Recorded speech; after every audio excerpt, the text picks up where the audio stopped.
आता गुरुपौर्णिमेचा हा तिसरा उत्सव, चौथा रक्षाबंधन आहे, त्याच्यानंतर पाचवा विजयादशमी, सहावा मकर संक्रांत, असे आपण एकूण 6 उत्सव साजरा करतो. या दिवसाचं महत्व असं आहे की संघात गुरु कोणाला मानलं नाही, व्यक्तीला गुरु नाही.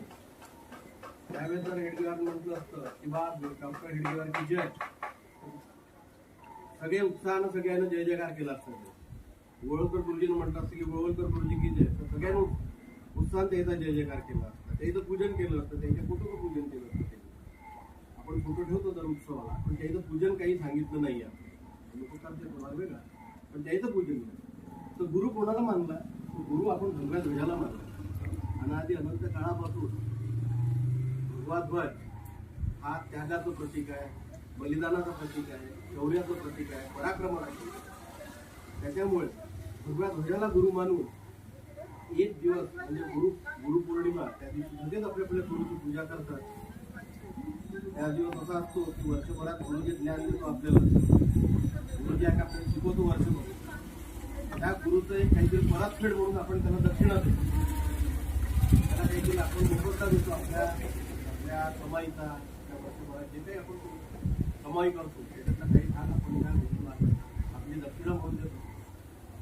संघाने मग भगव्या ध्वजाला गुरु मानलं, त्या भगव्या ध्वजाचंही पूजन त्या दिवशी केलं पाहिजे. म्हणून काही दिवसावर करतो आपण, ते 2 दिवसांनी आपल्या सोयीनुसार आपण तो एक 8 दिवसाचा कार्यक्रम असतो. गुरुदक्षिणेच्या कार्यक्रमापासून साधारण 8 दिवसात आपण त्या भगव्या ध्वजाचं पूजन करतो. आणि संघाचं जो काही आपल्याला आपण संघाचे स्वयंसेवक आहोत, तर जो काही संघाचा खर्च चालतो वर्षभरात, तो या गुरुदक्षिणेच्या भरोशावर.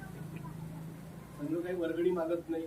तुम्ही पाहिलं असेल संघातर्फे कोणी वर्गणी मागत नाही, कुठून काही देणग्या संघाला अशा वेगळ्या येत नाही संघात. या दिवशी आपल्या कमाईचा एक हिस्सा, कमाईचा काही भाग म्हणून खर्चासाठी, संघाच्या एका चांगल्या पवित्र कार्यासाठी, ईश्वरीय कार्य म्हटलं जाते. तर त्याच्यासाठी आपण काहीतरी समर्पण करतो. तो हा विशेष कार्यक्रम. पहिला उत्सव आपला त्या दिवशी मंगळवारी झाला 23 तारखेला. मग पूरक उत्सव म्हणतोय आम्हाला, तो पूरक उत्सव आपण आज हा इथे घेतलेला आहे.